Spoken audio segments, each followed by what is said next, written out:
les fondateurs de startups dans la tech, c'est jamais des musulmans. Et ensuite, ils se mettent à vendre des formations, c'est ouf. Et je me demande en fait quand est-ce que cette bulle-là va exploser. Purée, c'est trop tard là. Les mecs, ils ont déjà percé, ils ont 19 ans, ils ont 22 ans, 23 ans.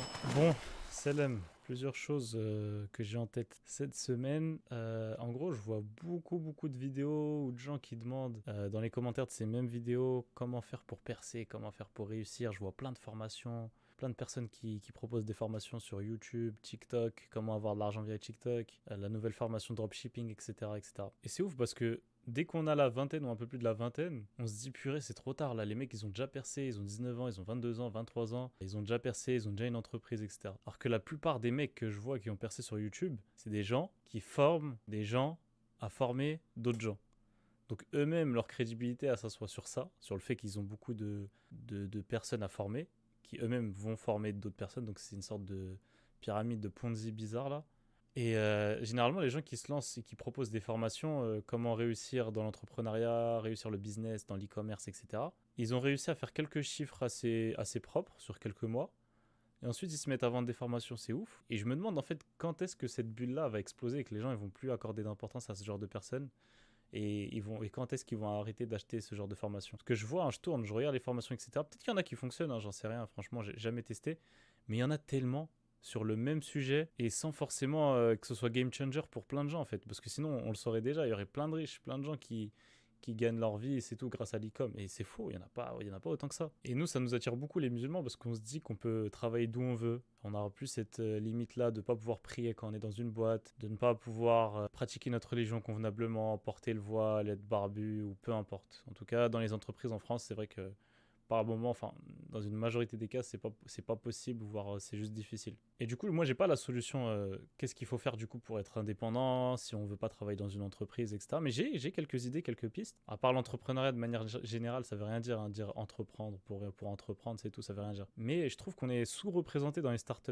Les fondateurs de startups dans la tech, c'est jamais des musulmans. J'ai taffé dans plusieurs startups et jamais, enfin peut-être une startup où le fondateur, bon ils étaient deux, où un des fondateurs était musulman. Mais dans tout le reste, c'était pas des musulmans. Donc pourquoi ne pas investir son temps dans ce genre de projet, faire des études en tout cas dans la tech, j'en sais rien, dans le dev, ou même pas besoin des études en vérité, juste se tenir à jour dans le digital, les problématiques que rencontrent les gens, les devs, dans le marketing, dans le social media, peu importe, dans la compta, dans les RH, etc., pour voir ce qu'on peut créer, des plateformes, etc. Si on voit qu'on doit développer une plateforme, une app ou quelque chose du genre, eh ben on développe des compétences dans ce sens-là, et pas plutôt apprendre une compétence pour ensuite créer un projet en fait. Pourquoi ce serait pas l'inverse? Ok, j'ai tel problème à résoudre, donc je vais faire telles études, telle formation, je vais m'orienter vers ça pour justement avoir les compétences pour développer une app, j'en sais rien, pour savoir prospecter, etc. Et d'ailleurs, c'est ce que je fais aujourd'hui, hein.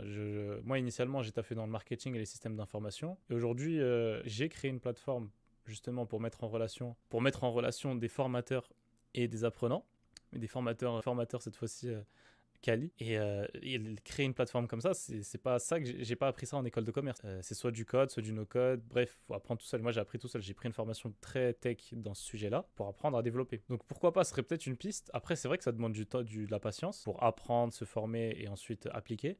Mais je pense que ce qui peut satisfaire et assoiffer cette soif justement de faire tout vite, c'est de pendant la formation appliquer directement. Imaginons j'ai un projet d'app, une application, bah, pendant que j'apprends à coder ou à développer, je développe l'app en même temps. Donc, et comme ça, je suis un peu satisfait. Je me dis que je mets les mains dans le cambouis, j'attends pas à la fin des 2 mois, 3 mois, 5 mois, j'en sais rien, la durée de la formation pour appliquer ce que j'ai appris. Mais bon, aujourd'hui, on est tellement pressé. En fait, on est une influence énorme de contenu sur YouTube et tous les autres réseaux sociaux qu'on a l'impression de perdre notre temps. On voit des formations à gauche, à droite, on se dit, mais est-ce que ça marche vraiment?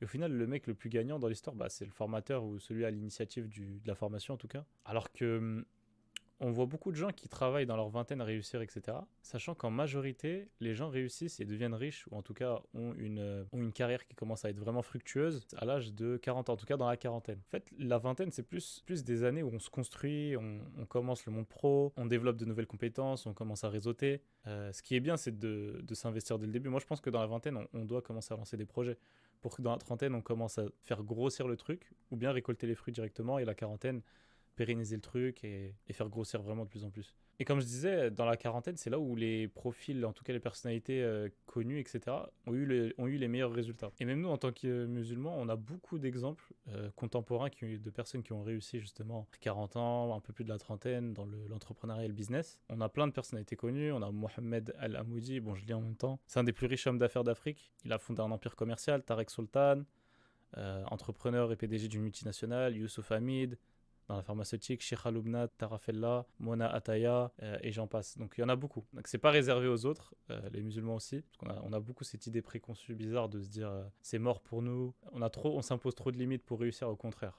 On n'a que des forces justement et que des leviers justement pour générer de la croissance dans n'importe quel domaine. Donc si on est anxieux en fait, si on est anxieux parce qu'on n'est pas encore successful et on a la vingtaine ou même la trentaine, premièrement, en vérité, il faut arrêter de s'en faire pour rien. Tout ce qui est ambitieux, tout grand projet, toute bonne chose en fait dans la vie, prend du temps, c'est nécessaire, c'est obligatoire. Et il faut arrêter de se projeter dans un futur qui nous est même pas assuré. Ça se peut, on va même pas vivre jusque-là, ça se peut, on va faire autre chose dans notre vie, on va bifurquer dans un autre domaine. Et on n'est pas assez satisfait du moment présent, le fait qu'on travaille actuellement, qu'on subvient à nos besoins. Bref, en tout cas, faut exprimer un peu de gratitude sur nos positions présentes. Parce que si on n'est pas heureux maintenant, comment être heureux pour un futur dans lequel on va peut-être pas vivre? C'est inutile. Et donc, il faut redéfinir, c'est quoi le succès pour nous, parce que le succès, si c'est vraiment que l'aspect financier, et ça, c'est vraiment quelque chose qu'on nous a mis dans la tête depuis tout petit, bah, c'est très limitant pour nous. Pourquoi? Parce que tant qu'on n'a pas atteint ce résultat, ça veut dire, en plus, c'est un résultat qui ne dépend pas forcément de nous. Donc, tant qu'on n'a pas atteint ce résultat-là, on sera pas heureux dans notre vie, c'est ça? On ne pourra pas se suffire de ce qu'on a aujourd'hui. Et se suffire, en fait, ça veut pas dire ne pas viser haut. Se suffire, ça veut dire être reconnaissant et être content de ce qu'on a maintenant en visant beaucoup plus. C'est ça se suffire en fait. Exprimer de la gratitude, c'est ça. C'est, imaginons, je touche aujourd'hui 2005. Je peux être très content de toucher 2005 net, de pouvoir prier à l'heure, etc.